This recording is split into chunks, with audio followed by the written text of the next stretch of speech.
Hello everyone, my name is the Storyteller, and today I will share with you some horror stories to help you fall asleep. Sit back, relax, and enjoy. But before that, write down in the comments where you are listening this and what time it is.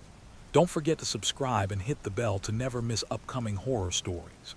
Rain-slicked streets mirrored the garish neon lights of the city as Detective Laura Hayes walked the industrial district, her trench coat soaked through, hair plastered to her face.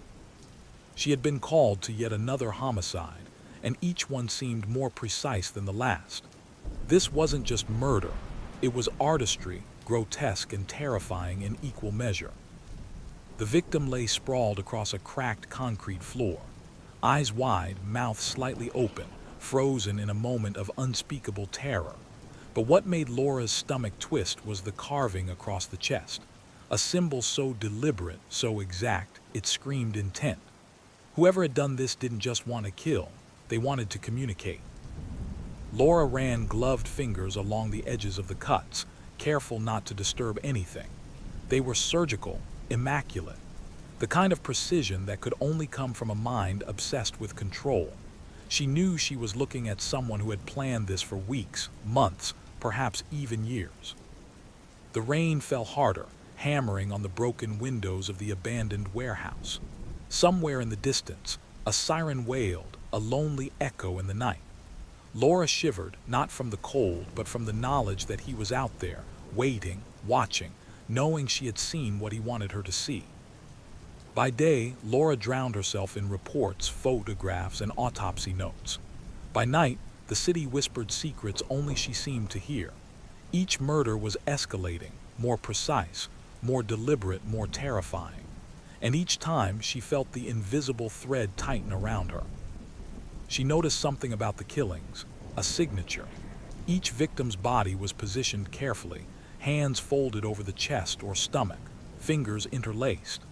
Eyes stared at some unseen point above, as though the killer wanted them to witness something beyond death. Laura couldn't shake the feeling that the killer had a rhythm, a ritual, a choreography that she was only just beginning to understand. Her partner, Detective James Monroe, tried to offer reassurances, but even he seemed unsettled. Patterns happen, Laura. Someone's sick, yeah, but it's just patterns. Numbers and angles. It doesn't mean anything more. Laura shook her head. No, James, this isn't random. This is a message, a warning. And he's telling us in his own sick way that he's in control, that he can stop and start whenever he wants. She knew she was right, and the thought sent shivers down her spine. Someone who could kill like this and leave a calling card was not someone to be underestimated. A tip from an anonymous caller led them to an abandoned theater on the outskirts of the city. The doors groaned as Laura pushed them open, the smell of mildew and decay clawing at her nostrils. Graffiti adorned every wall, the colors faded and peeling, but there was something else, something written in blood. A trail of crimson streaked across the floorboards, leading to the backstage area. Laura followed it, heart hammering, gun drawn. Her flashlight cut through the darkness, illuminating broken props and tattered curtains until she found them. Sketches, hundreds of them, pinned to the walls in a meticulous display of obsession. Some were crude, others hyper-detailed, but each depicted a victim, past, present, and some that she had never seen. And in the corner of each sketch was a single initial, A. Laura's stomach knotted. Whoever it was, they weren't just killing. They were documenting, planning, orchestrating. And they were always one step ahead, always watching, always knowing. Weeks passed. Every time Laura thought she was safe, the city whispered reminders that she was.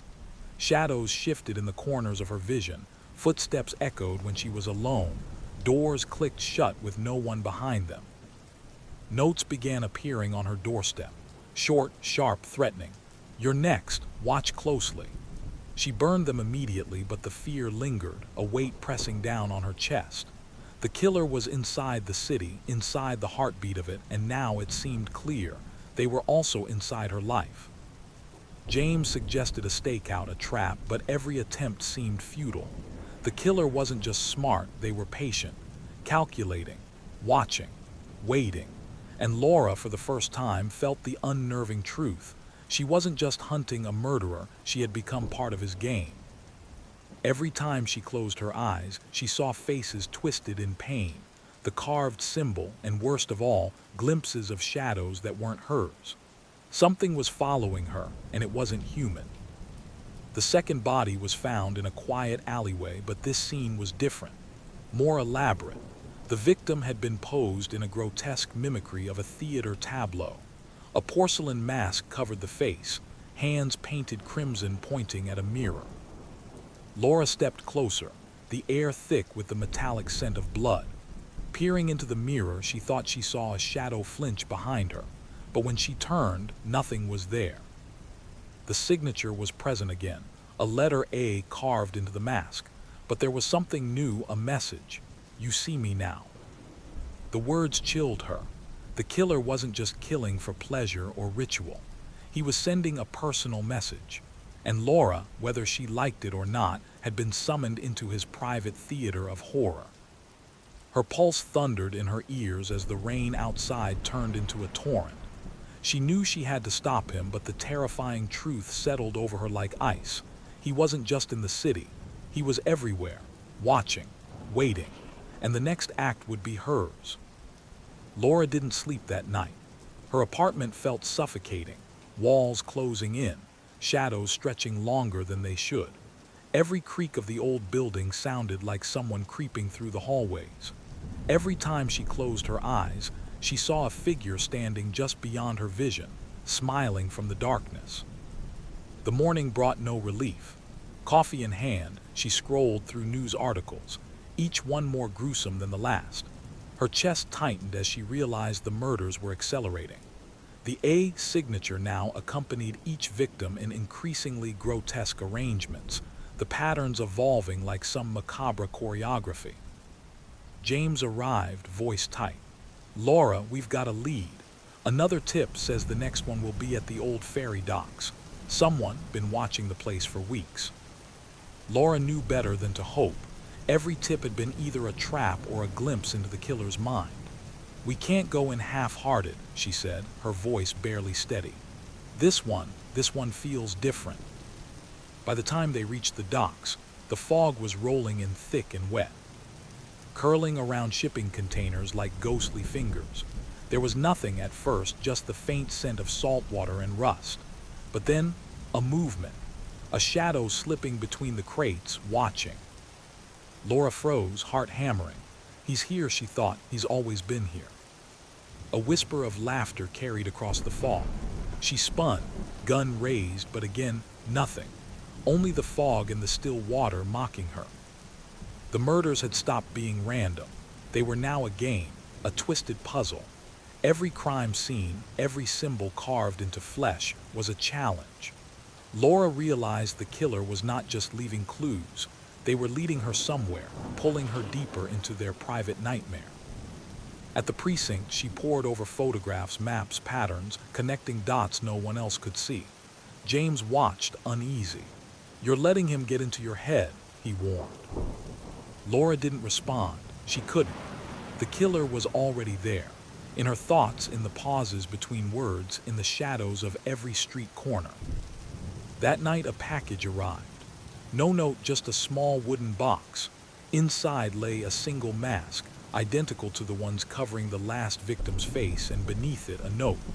Look closer, detective. I'm not hiding anymore. She held the mask, running her fingers over its smooth, cold surface. She didn't understand why, but she knew it was true. He was closer than ever, watching, waiting, and now he had made it personal. Sleep was impossible. Every time Laura closed her eyes, she saw the tableau of bodies, the carved symbols, and the letter A staring at her like a predator. She stopped going home, choosing instead to stay in the precinct, staring at maps and photographs as if sheer will could predict his next move. Then she saw it, a pattern in the positioning of the victims. It wasn't random, it was directional. Almost like a map of the city, each murder pointing toward a central location. And at the center, she realized with a chill, was her own apartment. She tried to convince herself it was coincidence, that she was letting paranoia take over.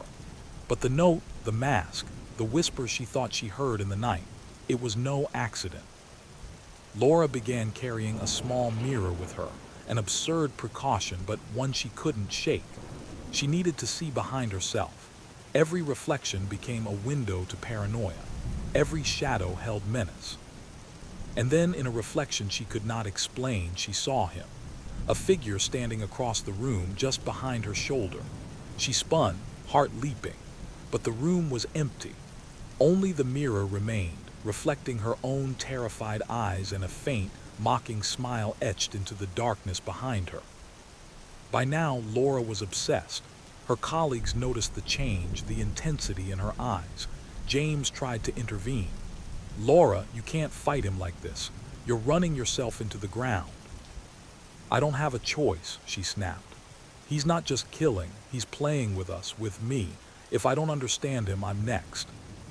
Her investigation led her to a decaying warehouse at the edge of the city. Every instinct screamed to turn back, to wait for backup, but she didn't. She entered alone, gun drawn, flashlight slicing through the thick darkness. The walls were covered in sketches, photographs, newspaper clippings, everything the killer had ever done. And then the centerpiece, a life-sized figure draped in a cloak, standing on a raised platform. Its face was hidden behind a mask identical to the ones the killer had used on victims. A recording clicked on. The voice was soft, chillingly calm. "Welcome, Laura. I've been expecting you. Every step you've taken, every thought you've had, I've watched. And now you're part of the game." Laura's pulse raced. Her gun shook in her hands as the figure stepped forward. But something was wrong, too much perfection, too much control. This wasn't just any figure, this was him, the artist. "You've been clever," he said, voice low, almost conversational. "I almost didn't think you'd make it this far, but here you are, curious, persistent, frightened. Exactly what I wanted." Laura's mind raced, trying to find an advantage, a way out, but the warehouse seemed to close around her. Every exit led back to the center. Every shadow shifted to block her path. "You see, Laura," he continued, "the game isn't just about killing, it's about understanding, watching, learning, and now," he stepped closer, face still hidden, "now it's your turn to choose, play, or become the next masterpiece." Her hands tightened around the gun. Her breaths came in shallow, panicked bursts. Somewhere deep, a voice told her to run, but the rest of her knew, chillingly, that the game had only just begun, and the killer had written the rules. Laura couldn't sleep. She didn't try. The mask, the warehouse, the whispers, it all haunted her. She pored over every scrap of evidence she could find, every photograph, every sketch, every newspaper clipping. And then something clicked. The killings weren't random. They weren't just art or rituals. They were a reflection of him. Every pose, every carving, every meticulous arrangement told a story about the killer himself. The first victim had been careless, an experiment. The second, more theatrical, a test of control. Every subsequent murder was a message. To the world, to the police, and now, unmistakably, to her. Laura realized the terrifying truth. The killer didn't just want to murder.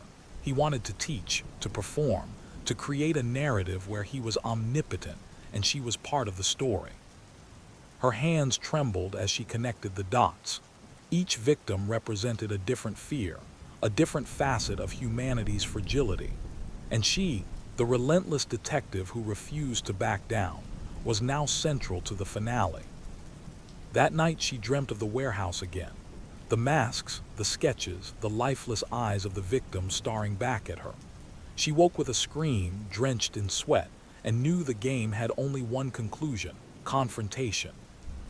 A message appeared on her apartment's wall the next morning. "The final act awaits. Come alone. Midnight, Dock 9. The letters were smeared, almost as if painted with blood. Laura's stomach twisted. Every instinct screamed that it was a trap. Every part of her mind told her to wait, call backup, run. But she didn't, not this time. She had spent weeks chasing him, unraveling his mind, deciphering his pattern. She wasn't just hunting him, she needed to understand him. And to do that, she had to play his game. The ferry docks were silent, shrouded in fog. The air was thick with the smell of salt and decay. The water lapped quietly against rusted metal, a deceptive calm that made her skin crawl. Somewhere in the shadows, a faint light flickered. She approached slowly, hand on her gun, senses taut. And then she saw it, the figure standing perfectly still on the edge of the dock. The mask, the cloak, the signature calm of someone utterly certain of their power. "You came," he said softly. "I wondered if you would." Laura's voice was steady, though her hand shook. "This ends tonight." A slow, deliberate clap echoed through the fog. "Tonight? Oh, detective, tonight is only the beginning. You've come this far, but you don't understand yet. I am not a killer. I am the lens through which the world reveals itself. And you are the final experiment." Time seemed to slow as the killer moved. Each step was precise, deliberate, like a conductor guiding an orchestra. Laura raised her gun, but he didn't flinch, didn't react. His movements were almost theatrical, mesmerizing in their grace. "You've been in my mind, Laura," he said, voice low, measured. "You've analyzed, predicted, feared. And yet you still don't see the truth. You think this is about me. It is. It's about you, about fear, about control, about what people are willing to see and what they choose to ignore." Laura's finger tightened on the trigger. Every nerve in her body screamed danger. But she stayed, forced herself to listen. Somewhere deep inside, she realized he was telling the truth. He wasn't just killing. He was revealing something darker than murder. The fragility of human will, the terror of helplessness. Suddenly, he lunged, not at her, but at a nearby crate. A hidden mechanism triggered and the dock seemed to shift, revealing the final tableau. A platform surrounded by water with images of all the previous victims arranged meticulously. Each carved symbol, each folded hand, each mask, it was all there. And in the center, a mirror. He gestured, "Look." Laura approached, heart hammering, and saw herself in the reflection. But the reflection was different. It wasn't just her. It was the culmination of every fear, every doubt, every shadow he had exposed in her. She realized with a chill, he had created not just art, not just death, but a mirror to her own darkness. The killer stepped back, hands raised in mock surrender. "Now you see, detective. The final act requires a choice. Do you join me in understanding, in seeing the world through my lens, or do you reject it and risk becoming the final piece of the tableau?" Laura's mind raced. Every fiber screamed to shoot, to run, to destroy him. But a part of her, the part that had chased him for weeks, that had seen his mind, that had glimpsed the logic behind the chaos, understood. This was more than a struggle of life and death. This was a test of will, a confrontation of understanding, a battle between fear and control. Her hands shook and she slowly lowered her gun just slightly. The killer's smile widened, approving, almost gentle. "Clever, strong, terrified, exactly as I hoped." But the moment passed. The killer lunged, faster than human reflex should allow. Laura fired, instinctive, and the bullet struck him, but he didn't fall. The platform rocked violently. Water surged. She struggled to maintain footing. And then, in a sudden flash of clarity, she realized the trap had been designed not to kill her, but to show her what he feared most: losing control. The tableau, the masks, the mirrors, it wasn't just about power. It was about vulnerability. Laura lunged, gripping the edge of the platform as the killer stumbled backward into the water, masked face disappearing beneath the waves. For a moment, she thought he was gone, that the nightmare had ended. But as she scrambled to the dock, drenched and shaking, she knew better. He hadn't disappeared. He had retreated, vanished into shadows, waiting for the next act, waiting for another opportunity. The city never felt safe again. Laura didn't sleep for weeks. Every shadow, every whisper, every reflection in a window reminded her of the killer who had been closer than she imagined. Yet somewhere deep inside, she felt a grim satisfaction. She had survived. She had confronted him.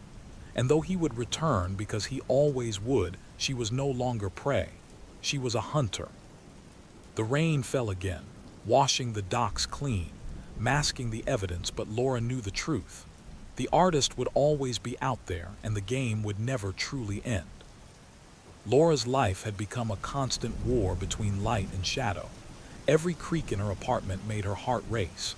Every passerby on the street, every stranger in a crowd could be him. The killer had not disappeared. He had retreated into the city, a ghost, a predator, an invisible presence she could feel in every corner of her life. She tried to maintain normalcy, but sleep eluded her. Her mind replayed the tableau at the docks endlessly. The masks, the mirrors, the images of the victims, and the shadow of the killer reflected in every surface. Each memory sharpened her senses, honed her resolve, but also gnawed at her sanity. At the precinct, colleagues whispered, concerned for her mental state. James tried to intervene, warning, "Laura, you can't fight a mind like his alone." But she shook her head. She didn't need help, not now. She needed answers. Late one night, she returned to the warehouse district, retracing the steps of past murders, examining each location for hidden details she had previously missed. That's when she saw it. A series of small markings carved into walls, overlooked symbols etched almost invisibly into brick and concrete. Her stomach churned. He had been here not once but repeatedly, testing, marking, guiding her without her noticing. Laura realized with horror that this was more than stalking. This was a hunt, and now she was the prey. Following the cryptic clues left behind, Laura discovered a forgotten subway tunnel beneath the city. Rusted rails and broken tiles led her into darkness so complete she felt it press against her skin. The air was thick, damp, carrying the faintest metallic tang. Somewhere deep inside, she knew he was here, waiting, orchestrating. The tunnel opened into a cavernous room, walls plastered with photographs and sketches. Each image showed a different angle of previous victims. Each one seemed to stare directly at her. And then she saw it, herself, in a series of photographs, each taken without her knowledge, documenting her every step since she had begun the investigation. Her chest tightened. He wasn't just following her. He was studying her, dissecting her behavior, learning her weaknesses. The city itself had become a labyrinth, every street, alley, and building mapped by his obsession. A faint sound echoed from the far end of the room, a slow, deliberate shuffle. She raised her gun, every sense alert. A shadow moved in the corner, disappearing as quickly as it appeared. Her pulse thundered. She knew now that this wasn't a confrontation. This was the final act, a prelude, and she had to survive the maze of his mind to escape. Hours of searching the tunnels led Laura to a hidden chamber. The walls were lined with mirrors, distorting her reflection, making it appear multiplied, fractured, infinite. In the center of the room stood a chair, strapped with leather restraints. A mask sat atop it, the final mask, identical to those used on the victims. A recording began, voice smooth and calm. "Laura, detective, you've come far. You've survived, observed, understood. But now you must see the truth. All along, the victims were not merely killed, they were revealed.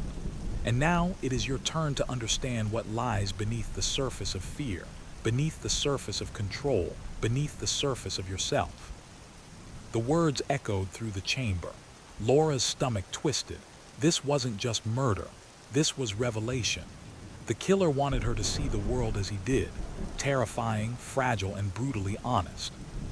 And then she saw it, a single photo of herself as a child placed among the victims. The realization hit like ice. He had known her, studied her, perhaps even before she had joined the force. This was personal, deeper than obsession. It was a twisted history, an intimate game played over decades. From the shadows he emerged, taller than she expected, movements fluid, almost elegant, masked, cloaked, calm. "You've understood, haven't you? The fear, the control, the inevitability. You see yourself in every reflection, every tableau, every line carved into flesh. And now you understand me." Laura steadied herself, gun ready. "This ends now, no more games." He He tilted his head, considering her like a predator examining its prey. Games? No, detective. Life itself is a game. You've played brilliantly, survived challenges I didn't expect. But now the rules change. You must choose join the truth or be consumed by it. Water seeped through cracks in the floor, shadows shifting unnaturally in the mirror reflections. Every surface seemed to warp, every echo of his voice multiplying. She felt trapped, dizzy, disoriented. Her own reflection stared back, terrified, defiant. And then she acted. She fired not at the shadow, not at the figure, but at a mechanism she had spotted earlier. A trapdoor, a lever, a panel that could collapse the chamber. The room shook violently as the floor buckled. He lunged, but not fast enough. The chamber collapsed in chaos, water flooding in, mirrors shattering, reflections warping into grotesque distortions. Laura struggled, dragging herself toward the exit, the killer struggling behind her. She glimpsed his mask inches from her, his hand reaching, but the water surged and the structure gave way. When she emerged onto the street above, drenched and gasping, the city was quiet, fog curling around buildings like smoke. She stumbled, unsure if he had survived, but a cold certainty filled her. He would return. And yet Laura was changed. She had faced the darkness, stared into the mind of the artist, and survived. Her fear was sharper, honed into vigilance. The city, once her home, was now a battlefield, and she was no longer prey. She was hunter. Somewhere in the fog, she imagined a shadow moving, watching, waiting. A whisper carried in the night. The game never ends. Laura clenched her fists. Let him wait. Let him watch. She had learned his rules, his patterns, his obsessions, and next time she would be ready. Weeks passed since the warehouse collapse, yet Laura could not shake the feeling of being watched. Every reflection, every shadow seemed to follow her. She slept in short bursts, often waking to the sensation of fingers grazing her arm, though no one was there. Her colleagues whispered, warning that obsession was consuming her. But Laura didn't care. She had survived him once, and that gave her resolve. The city felt alive with danger. Every alley and street corner became a memory of terror, each step a potential trap. And then it happened, a package at her door. Inside, a single photograph of the warehouse collapse taken from above. A note scrawled across it. You cannot escape the stage, detective. The final act approaches. Laura's hands shook. He was back. He had been waiting, watching, letting her survive to sharpen the stakes. She realized with a cold clarity that he wasn't just a killer. He was a predator sculpting her life, orchestrating every fear, every decision. She packed a small bag, gun, flashlight, and a notebook filled with every observation she had ever made. The hunt was far from over. The artist was returning, and this time Laura knew it would be more than survival. It would be war. Following the trail of cryptic messages, Laura found herself at an abandoned mansion on the outskirts of the city. Its windows were shattered, the roof sagging under decades of neglect. Inside, the air was thick with dust and decay. Old photographs lined the walls, each one depicting children, some smiling, some staring blankly at the camera. Among the images, she found one that froze her blood, a photograph of the killer as a boy, eyes sharp, calculating, already studying patterns in the lives around him. Next to him, a victim, perhaps the first one he had ever chosen. Laura realized the chilling truth. The artist had been planning this for decades, training himself, studying fear and control, perfecting the game. A journal lay open on a table, filled with meticulous notes, patterns of human behavior, lists of potential students, including her. Each entry was detailed, analytical, horrifyingly precise. The artist was not a murderer by impulse. He was a scholar of terror, a tactician shaping lives like pieces on a chessboard. Laura felt a strange mix of horror and fascination. She was beginning to understand him, but understanding him also made her more vulnerable. The mansion itself seemed alive, echoing his obsession, whispering secrets only she could hear. Armed with knowledge, Laura returned to the city. Every street, every alley, every abandoned building became a potential stage. She followed the subtle markers, tiny scratches, faint symbols, leading her into a labyrinth of her own fear. The final messages were not physical. They were psychological, mental games that played on her memories, her doubts, her instincts. Mirrors reflected scenes from her past, childhood traumas, mistakes, fears, and she realized the killer had studied not just her actions, but her mind. He was inside her head, orchestrating terror without ever touching her. One night she awoke to a note slipped under her door. "I see the cracks. I know the thoughts you bury. Tonight we meet again. Do you fear yourself, detective, or me?" Her reflection in the mirror stared back at her, eyes wide, terrified yet resolute. For the first time, she accepted the truth. The final act would not be just about life and death. It would be about willpower, courage, and surviving the deepest darkness in herself. The meeting place was a derelict theater, grand but decaying, its chandeliers broken, velvet curtains tattered. The seats were torn, dust covering every surface. The smell of mold and decay mixed with the faint metallic tang of blood. Laura moved cautiously, gun ready, flashlight cutting swaths through the darkness. Every step echoed, every shadow seemed to move, and then she saw him. The artist stood on the stage, perfectly still, masked, cloak draped like a living shadow. Around him were the tableaus of all his previous victims, arranged meticulously, each figure frozen in terror, each mask gleaming in the dim light. "You've come far," he said softly. "I hoped you would. But now we arrive at the final act. Do you step into the truth, or do you fall like the rest?" Laura's hands shook. Her mind raced. But the weeks of fear, observation, and understanding had sharpened her instincts. This was no longer just a confrontation. This was a test, one she intended to survive. The artist moved, slow and deliberate, circling her, each step echoing in the theater. "You've survived, studied, understood," he whispered. "But can you see yourself clearly, or are you blind to your own shadows?" Laura steadied herself, breathing shallow, gun aimed. "I see you," she said, "and I see myself, that's the difference." He laughed, a low, unsettling sound. "Clever, strong, terrified, exactly what I wanted, but fear is not enough. Only submission will finish this." Suddenly, the lights flickered. Mirrors shattered around the theater, reflecting fragments of their faces and the tableaus of victims. The floor beneath the artist collapsed, revealing a pit filled with jagged metal and water. He lunged, reaching, but Laura fired, hitting a support beam. The structure groaned, tilting, forcing him back. The artist stumbled, disappearing into the shadows below. Silence fell. The theater was empty except for Laura, trembling, bloodied but alive. She understood. He had survived as he always did, but she had changed.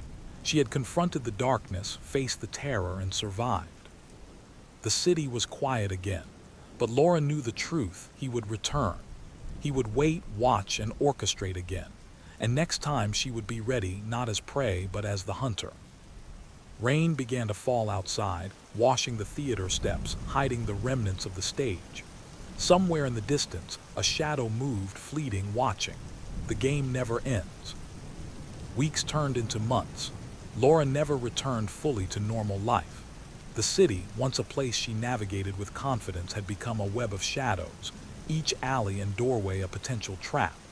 Every reflection in a window, every shape in the darkness, made her flinch. Sleep had become a fleeting luxury, each night filled with the echo of footsteps and whispers, always just beyond her hearing. The artist had disappeared, or at least that's what she told herself. But she knew better. He was out there, studying, learning, preparing. Every detail of her life was a canvas to him, and the tableau of terror was far from complete.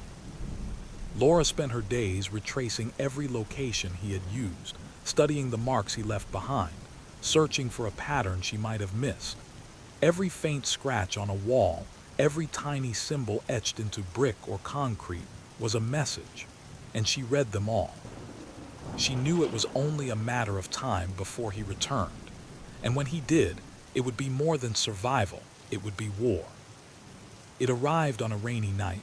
A letter slipped under her apartment door. The handwriting was sharp, deliberate, almost cruel in its perfection. Detective Hayes, the stage is ready. Tonight you will see everything. The truth, the fear, and yourself. Do not fail. Laura's hands shook as she read it. The artist had orchestrated every aspect of her life to lead to this moment. He wasn't just killing for the sake of death. He was sculpting fear, crafting an experience, shaping her mind. She packed her gun, flashlight, and notebook, but her preparation was more than physical. Her mind had become her weapon. Every lesson she had learned from the previous encounters, the patterns, the tricks, the psychological games, was now sharpened to a razor edge. She knew she had to anticipate him, predict him, outthink him. By midnight, she was moving through the city streets, silent, alert, heart-pounding. Every shadow felt alive. Every sound was a potential signal. She was walking into the final act of the artist's masterpiece. The meeting place was an abandoned cathedral on the outskirts of the city, its spires broken, windows shattered, and floors covered in dust and debris. The space was cavernous, echoing every step. Faint candlelight flickered in distant corners, casting monstrous shadows that seemed to dance and mock her. Laura moved slowly, gun drawn, flashlight slicing through the darkness. The smell of decay mixed with a metallic tang that made her stomach churn. Around the room were the remnants of his previous works: mannequins, masks, photographs of victims, each one meticulously arranged. And then she saw him. The artist stood at the center, mask gleaming in the dim candlelight, cloak flowing like liquid shadow. His movements were slow, deliberate, as if every step was choreographed. Around him, mirrors reflected endless repetitions of himself, her, and the tableaus of victims, distorting reality, warping perception. "You've come far," he said softly. "I hoped you would, but now the final act begins." Laura's chest tightened. Her pulse roared in her ears. This was the moment she had prepared for, and yet the fear threatened to paralyze her. The artist moved with terrifying grace, circling Laura like a predator inspecting its prey. "Do you understand now?" he whispered. "The fear, the control, the inevitability. Every tableau, every symbol, every life was a lesson. And you are the culmination." Laura steadied herself. Her finger hovered over the trigger, but she also knew she couldn't rely solely on firepower. She had studied him, learned his patterns, anticipated his movements. Her mind was her weapon, and this final confrontation was as much about outthinking him as surviving him. He lunged, a blur of motion, and she reacted instinctively, sidestepping, grabbing a heavy candlestick, striking him across the arm. He stumbled but recovered with terrifying speed. Shadows danced across the cathedral walls as mirrors shattered, reflecting fragments of their movements in grotesque multiplication. "You've learned," he said, voice low and approving. "But fear is not enough. Only surrender completes the act." Laura felt the pull of panic, the rush of terror, but she refused. Every lesson, every nightmare, every terror he had inflicted had forged her mind into steel. With precise timing, she triggered a mechanism she had discovered earlier. Chains anchored to the cathedral ceiling swung down, toppling scaffolding that had been his trap. The structure collapsed partially, separating them, giving her room to move. Chaos reigned as the cathedral shuddered. Debris fell around them, dust choking the air, shadows warping in the flickering candlelight. Laura fought to maintain her footing, heart hammering, mind racing. The artist was still moving, relentless, but now she had the upper hand. She could see his patterns, predict his steps, and act with clarity born of terror and experience. A final leap, a burst of adrenaline, and she escaped through a shattered window, landing in the rain-soaked streets below. The artist's voice echoed after her, distant yet haunting. "This is not the end, detective. The game never ends."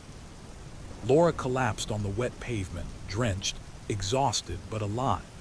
She had survived the ultimate confrontation, outwitted the artist, and reclaimed a fragment of her life. But the lesson was burned into her mind.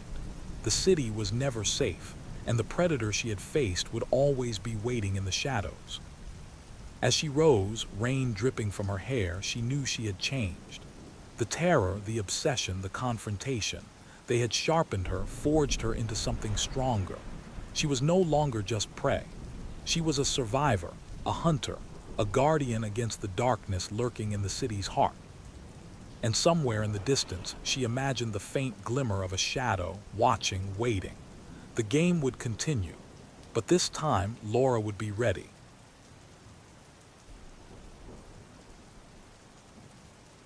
The town of Millhaven had always seemed safe, the kind of place where nothing bad ever happened.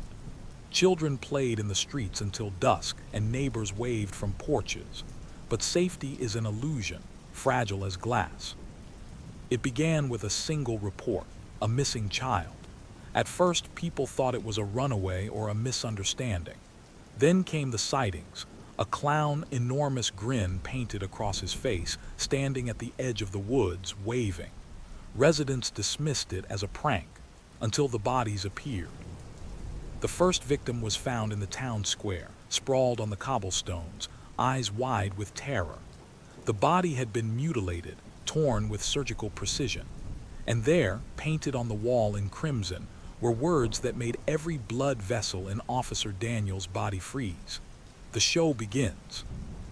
No one knew where it had come from, and no one knew why, but everyone could feel the presence of something unnatural, lurking just out of sight. That night, laughter echoed through the streets, hollow and metallic, carrying through the fog like a warning. By morning, the town was in chaos. Reports came flooding in, strange figures in colorful costumes, masks twisted into grotesque smiles, appearing in windows, alleys, and abandoned buildings. People swore they saw them disappear into thin air, only to appear behind them moments later. Children were the first to vanish. Parents barricaded doors, but it didn't matter. The clowns were everywhere. They moved in ways that defied physics, appearing in impossible places, their laughter growing louder, more malevolent, more hypnotic. Maggie Thompson, a local school teacher, watched in horror as one clown stepped into the street. Its eyes glowed unnaturally, and its smile widened until it seemed impossible to close. It raised a clawed hand and pointed directly at her. Maggie froze. She couldn't move. She couldn't scream. And then it vanished. By nightfall, the town was under siege. Streets were empty. Lights were extinguished. The fog thickened, swirling around lampposts like smoke. And in the distance, the faint sound of carnival music began to play, a twisted, slow, mocking version of a children's song. The first organized attack came at dusk. A group of townspeople gathered in the church, thinking they would be safe. They had boarded windows, locked doors, and whispered prayers. Then the walls shook. Laughter erupted from outside, high-pitched and grating. Figures in garish costumes slammed against the church doors. Their faces were masks of cruelty and madness. Nails tore into wood, and the smell of something metallic filled the air. Officer Daniels tried to fight back. He fired his weapon at the nearest clown, but bullets passed through as if they struck smoke. The clown lunged through the shattered door, moving impossibly fast. Screams erupted as it attacked, tearing and slicing with sharpened claws. Maggie and a few others managed to escape into the cellar, where the darkness pressed down like water. From above, the laughter continued, slow, deliberate, echoing through every corner of the town. The show must go on. By morning, the town was unrecognizable. Smoke rose from burning homes, broken windows stared like dead eyes, and the streets were littered with remnants of carnage. The survivors began to notice a pattern. The clowns always attacked in groups of 3, then vanished, only to appear elsewhere, coordinated and precise. Maggie, trembling but determined, began mapping their appearances. Each sighting formed a twisted pattern like a spiral that always led to the town square. The clowns weren't random. They were herding them, driving the survivors to a single destination. The sound of carnival music carried on the wind, chillingly familiar, guiding them like a siren's call. And with it, the laughter, always behind them, always closer. Every shadow was a potential threat. Every mirror reflected something not quite human. No one slept, no one trusted the streets, and every day more people vanished. The survivors realized the inevitable. The town square was the center of the invasion. There, an enormous circus tent had appeared overnight, impossible in size and scale, illuminated by flickering lanterns. The canvas was painted with grotesque faces, eyes too large, grins too wide, mocking humanity itself.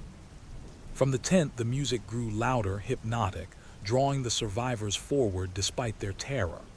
Maggie led the group cautiously, hiding behind overturned carts and broken signs. She could hear whispers, soft, urgent, repeating, "Come to the show, it's your turn." Inside, the tent was a maze of mirrors and shadows. Clowns appeared and disappeared with unnatural speed, their movements impossible to follow. In the center of the maze, atop a raised platform, was the largest clown of all. Its grin stretched from ear to ear, eyes glowing red in the dim light. It raised its arms. Its voice, amplified unnaturally, echoed through the tent. "Welcome, children. The fun begins now." The survivors realized with horror there would be no escape. This was not a massacre. This was a performance, and they were the main attraction. The survivors huddled in the wreckage of the town square, trembling beneath overturned carts and broken benches. Maggie's hands were raw from gripping her flashlight, her eyes darting to every shadow. She could hear them, the soft, deliberate footsteps of the clowns moving in the fog outside, accompanied by the faintest rustle of fabric, an impossible rustle, as if the night itself was alive. "They're hunting us," whispered Officer Daniels. His voice trembled, though he tried to sound authoritative. "They want fear, they want control." Maggie nodded, understanding instinctively. The clowns weren't just killing, they were playing, driving the survivors like prey through a labyrinth of terror. Every street, every alley, every ruined building was part of a larger design, a twisted maze orchestrated to crush hope and sanity. The first clown appeared suddenly, stepping from the shadows with a grotesque grace. Its face was painted white, teeth exaggerated into a permanent grin, eyes gleaming red. It moved faster than thought, circling the survivors, testing them, mocking them. Maggie raised a crowbar, but when she swung, the clown vanished and reappeared behind her, a whispery laugh in her ear. "Run or join the fun." Panic erupted. The group scattered, running blindly through the streets, the fog swallowing them, hiding the nightmare that stalked their every step. They ran into the old amusement park, once abandoned, now eerily alive under the clown's influence. Broken rides groaned in the wind, twisted metal reflecting the moonlight. Maggie realized too late that this was intentional. A trap, a maze designed to confuse, terrify, and break them. The hall of mirrors awaited. Its glass was warped, reflecting distorted versions of themselves. Shadows moved in ways that didn't match their own movements, and everywhere. Just beyond perception, tiny flashes of color, clown costumes, twisted smiles, glowing eyes. The survivors' screams echoed as clowns appeared in impossible numbers, emerging from mirrors, shadows, and corners. Each clown seemed slightly different, some grotesquely exaggerated, others disturbingly realistic.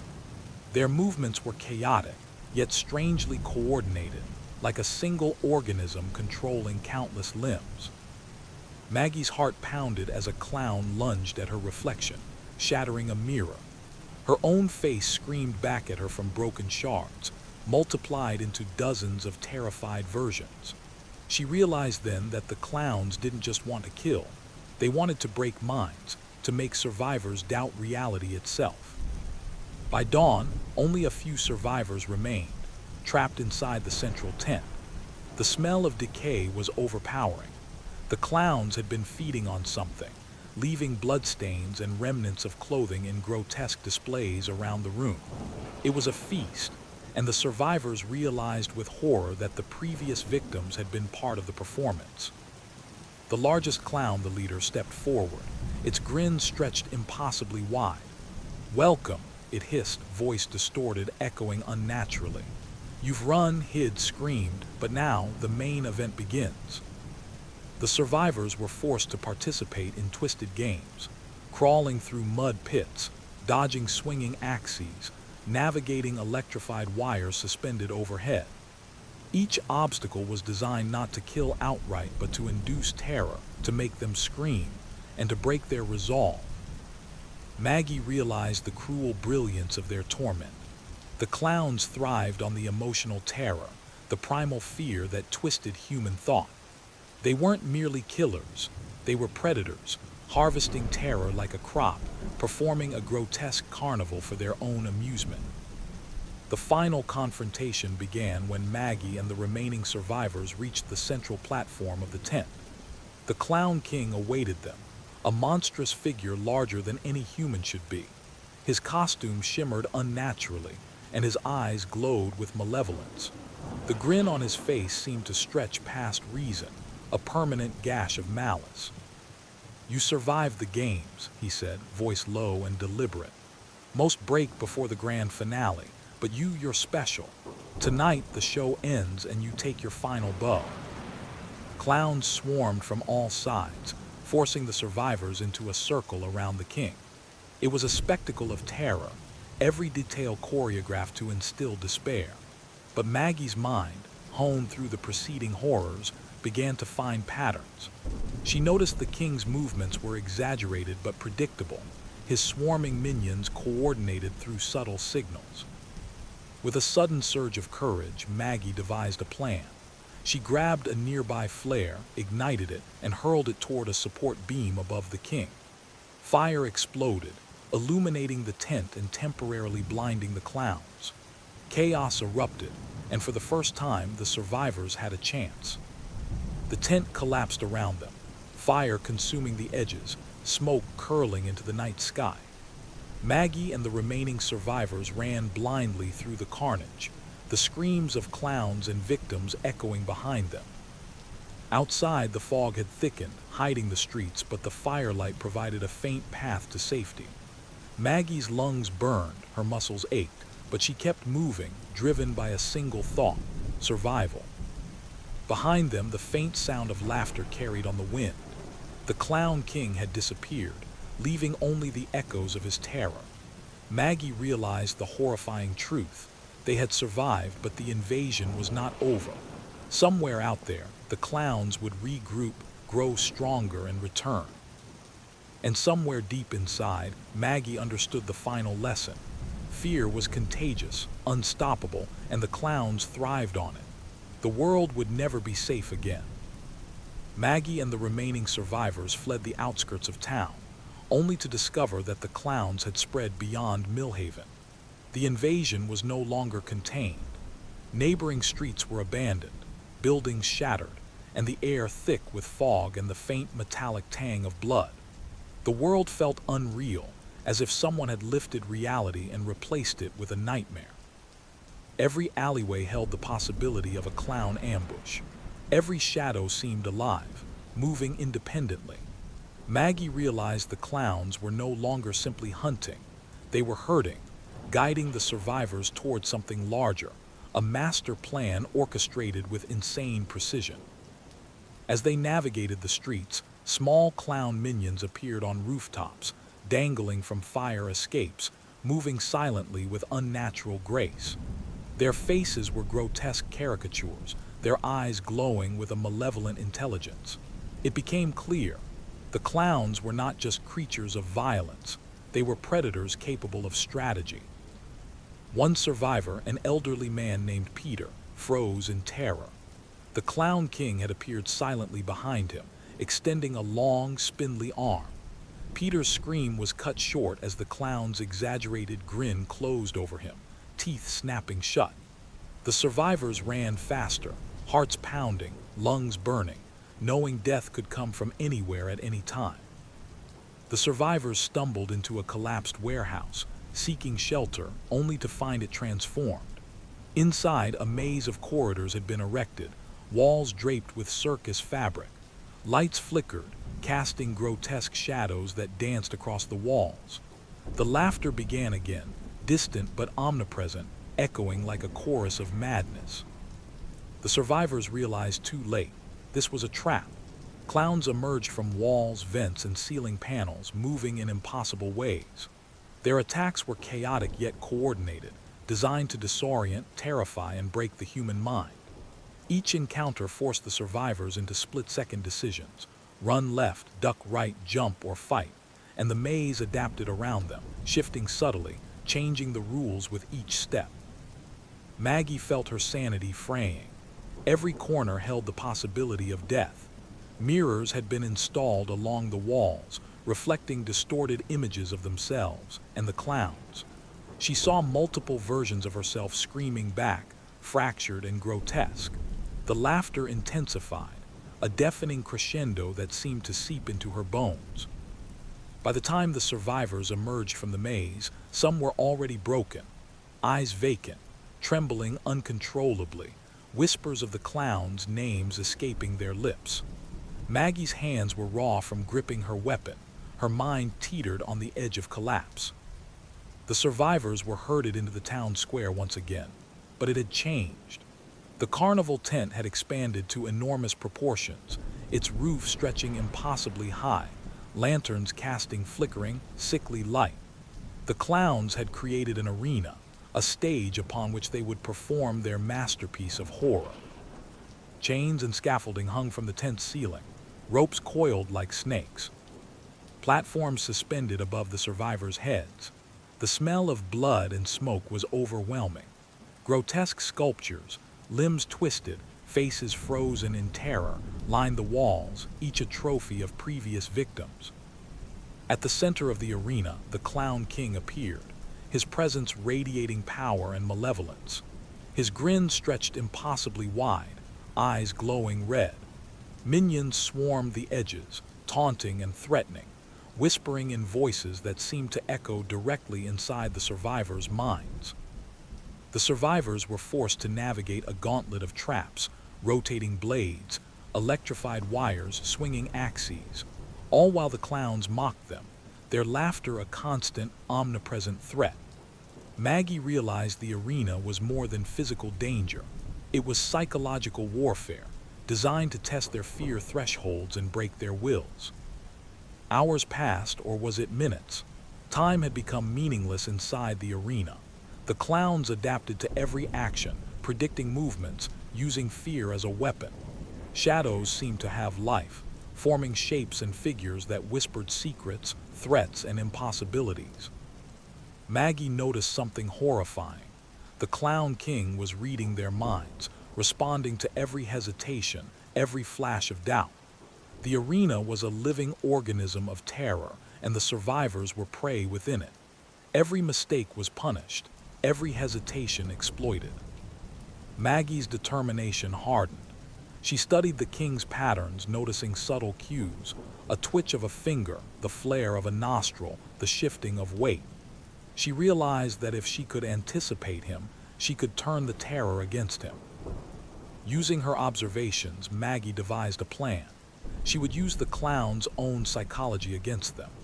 By feigning panic and leading them into a corner of the arena rigged with unstable scaffolding, she hoped to create chaos. The gamble was extreme, but failure would mean death, and perhaps the loss of every remaining survivor. Maggie led the survivors through the gauntlet, deliberately drawing the Clown King's attention. The scaffolding groaned under the king's weight as he lunged toward them, and with a roar, Maggie cut the supporting ropes. The platforms collapsed, sending clowns tumbling into a pile of shattered wood, metal, and screams. The arena erupted in chaos. The survivors fled through a shattered side of the tent, dodging debris and fallen clowns. The king roared in fury, its voice amplified and distorted, shaking the tent like thunder. But Maggie's plan had worked.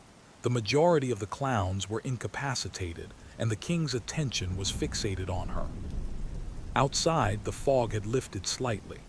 The night was silent for the first time since the invasion began. Maggie's lungs burned. Her hands were bloodied and raw, but she had survived the final performance for now. Yet as they looked back, the tent shimmered unnaturally as if alive. A single red balloon floated away from the wreckage, and a faint metallic laugh echoed on the wind. Maggie realized the horrifying truth. The invasion was far from over. The clowns were not just creatures, they were a force. They would return. The survivors were safe for the moment, but the nightmare was only paused, never ended. And somewhere deep in the shadows, the Clown King watched, plotting, smiling. The survivors regrouped in the ruins of an old church, panting, bleeding, and shaken to the core. Maggie's eyes scanned the streets. The fog had returned, thicker this time, curling around buildings like living fingers. She could hear faint giggles, soft at first, then rising in a crescendo, echoing from every direction. "They are gathering," whispered Peter, voice trembling. "More of them coming." Maggie's stomach turned. She realized the Clown King was calling reinforcements, drawing his army from hidden corners of the city. Each clown moved with unnatural coordination, appearing and disappearing at impossible intervals. Even the streets themselves seemed to pulse with their presence. The survivors tried to barricade the church, but it was futile. Windows shattered, doors twisted as the clowns appeared inside without warning, their movements fluid and predatory. Maggie noticed patterns. Each attack was orchestrated to isolate individuals, to break them psychologically before the physical assault. By nightfall, the church was surrounded. Shadows flickered unnaturally, the faintest glimpses of grinning faces visible in every corner. And then came the laughter, a wave of sound so overwhelming that it vibrated through bones, disorienting the survivors and forcing them to the floor. The fog lifted briefly to reveal the scale of the invasion. The town streets, once familiar, were now a battlefield. Hundreds of clowns moved with military precision, forming ranks and flanking positions. Their glowing eyes reflected anticipation and malice. Maggie and the survivors realized the terrifying truth. This was not a random invasion. The Clown King had been preparing for this moment, assembling an army capable of laying waste to an entire city. The structures of Millhaven were already compromised. Traps had been set everywhere, and the clowns used fear itself as a weapon, forcing the survivors to run into ambushes. Peter, trembling, whispered, "We can't fight that many. It's impossible." Maggie's eyes narrowed. "We can't fight them head-on. We need to outsmart them. Every pattern they follow, every signal, every whisper, it's all predictable if we observe carefully." The survivors moved stealthily, avoiding the main streets, using shadows and ruined buildings as cover. But the clowns were everywhere, their laughter bouncing off walls, echoing from rooftops, always just beyond vision. The army was not just large, it was intelligent, adaptive, and terrifyingly patient. Following a narrow alley, Maggie discovered a hidden entrance to the sewers beneath the city. It was the only escape route left, though it reeked of decay and stagnant water. The survivors hesitated, but the clowns were closing in. With no choice, they descended into the darkness, the metallic scent of blood growing stronger with every step.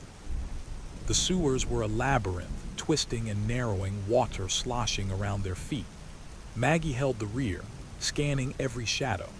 Above them, the faint sound of carnival music vibrated through the tunnels, as if the city itself was alive with the clowns' presence. Suddenly, the tunnel shook. Clowns appeared from the walls, emerging from cracks and grates, their eyes glowing red. Their laughter was deafening, and their movements were faster than humanly possible. Maggie fought desperately, swinging a metal pipe at one, only for it to vanish mid-strike and reappear behind another survivor. The survivors realized the sewers were a trap. The Clown King's army had anticipated their escape, herding them into a confined space where panic would amplify their vulnerability. Every scream, every panic-driven movement fueled the clowns' frenzy. The survivors emerged from the sewers into an abandoned factory, the only large open space left to confront the clowns. The Clown King awaited them atop a raised platform, his grin wider than ever, eyes glowing with malevolent delight. Hundreds of minions swarmed below, forming a sea of twisted faces and painted horror. The arena was complete. Traps were everywhere, swinging chains, electrified grids, pitfalls hidden beneath debris. The Clown King's voice boomed, amplified unnaturally. "Welcome to the finale. Survive if you dare." The survivors ran, dodging blades and collapsing scaffolds, guided only by instinct and Maggie's quick thinking. The Clown King moved atop the platform with unnatural speed, directing his minions like a conductor, anticipating every maneuver. Maggie realized their only chance was to use the factory itself against the clowns. She lured them toward a stack of old crates and rigged machinery, then ignited a chain of flammable liquid. Explosions erupted, sending clowns flying and collapsing parts of the factory ceiling. Chaos ensued, temporarily thinning the ranks of the army. But the Clown King remained, laughing unscathed, his eyes locked on Maggie. She understood. Defeating him would require more than brute force. It would require cunning, patience, and courage beyond fear. The final confrontation came in the heart of the factory, a scene of fire, smoke, and twisted metal. Maggie and the few remaining survivors faced the Clown King and a handful of his most elite minions. Every movement was calculated, every breath a gamble. Maggie used mirrors and shadows to confuse the king, drawing him into traps set with the factory's machinery. Sparks flew, fire roared, and clowns were thrown into pits of jagged metal. For a moment, victory seemed possible. But the Clown King was relentless. He moved with supernatural agility, appearing where least expected. His grin widened and his voice echoed unnaturally. "You may win the battle, but the carnival never dies." Maggie, desperate, ignited the final fuel lines, engulfing the entire platform in flames. The Clown King screamed, a distorted, inhuman sound, and was consumed by the inferno, or so it seemed. The survivors collapsed outside, panting, bloodied, and scorched. Millhaven lay in ruin. The invasion had been stopped for now. Yet Maggie could feel it. Somewhere the Clown King had survived. The whispers, the faint giggles, and the shadows suggested the nightmare was not over. The carnival, she realized, would return, and next time it would be worse. Rain fell from the sky, washing over the destroyed streets, mixing with blood and ash. Maggie looked at the horizon, knowing that terror was never truly gone. It only waits, biding its time until the next show begins. The survivors barely had time to breathe. The Clown King's presence lingered, whispering through shadows, moving in ways they couldn't perceive. Even as they hid among the rubble, they felt the vibrations of the carnival, the music, laughter, and the clapping of invisible hands echoing through the city. Maggie realized that retreating no longer worked. The clowns weren't just hunting. They were reshaping the city to control the survivors' every move. Streets twisted impossibly. Alleys looped back on themselves, defying logic. It was as if the Clown King had turned the entire town into a living labyrinth, feeding off fear and confusion. Every reflection, every window, every puddle became a mirror of terror. In each, they saw clown faces staring back at them, grinning wider than humanly possible. Even the survivors began to falter mentally, their sanity fraying under the relentless psychological assault. The survivors discovered the heart of the invasion, a massive, nightmarish carnival erected overnight.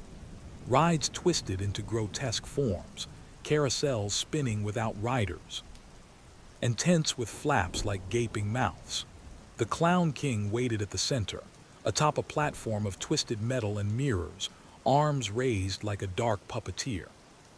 The clowns attacked in waves, each more unpredictable than the last.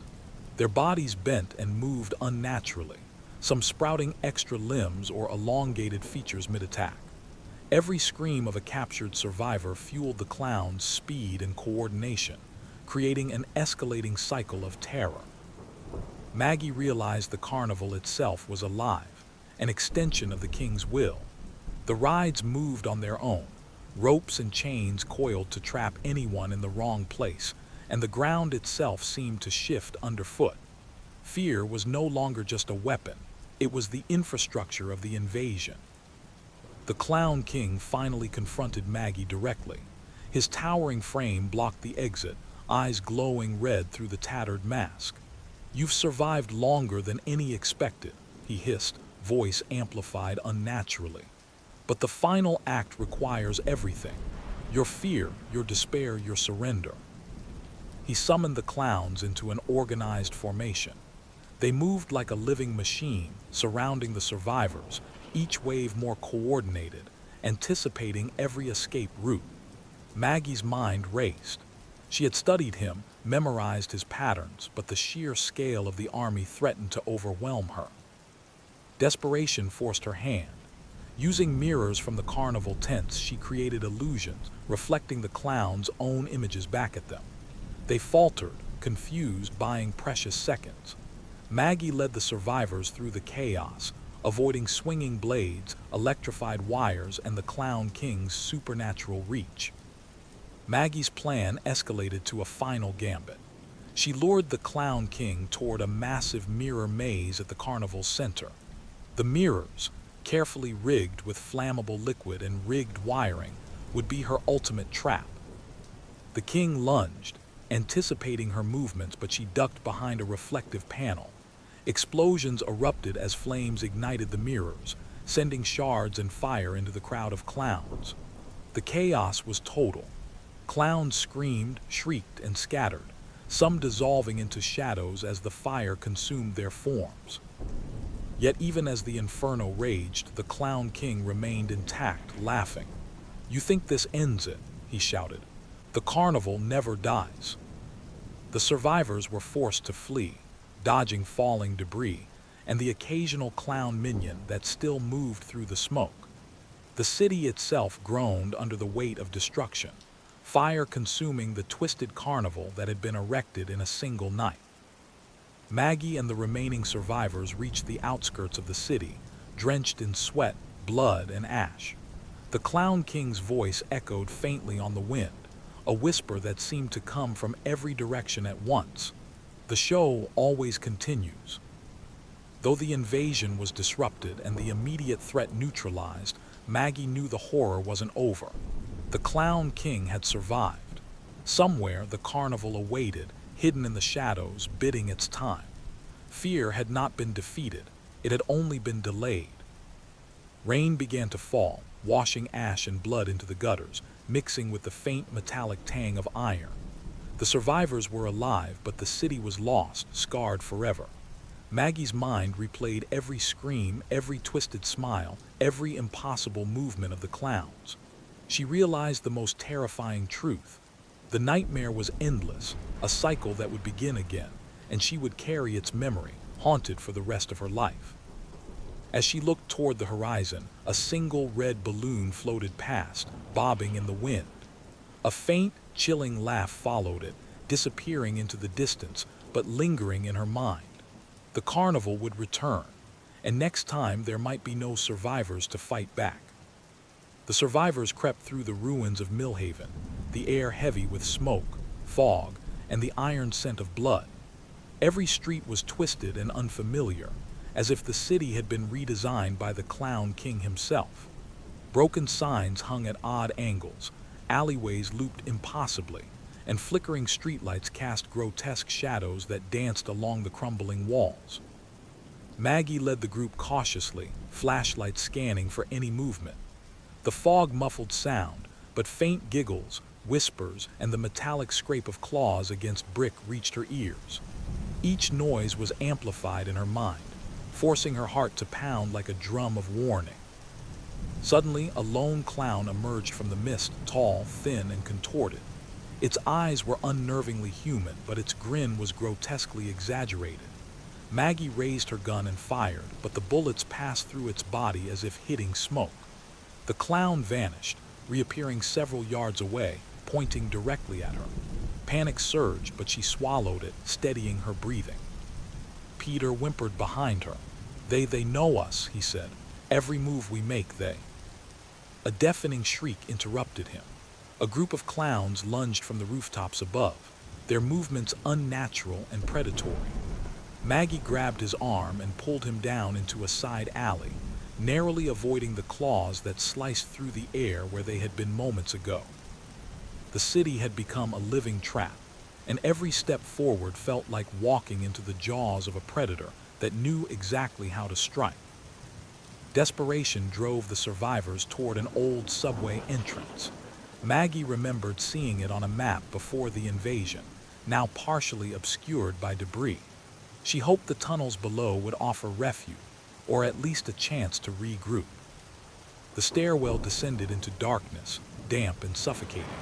The smell of mold, decay, and something more metallic, blood, perhaps permeated the air.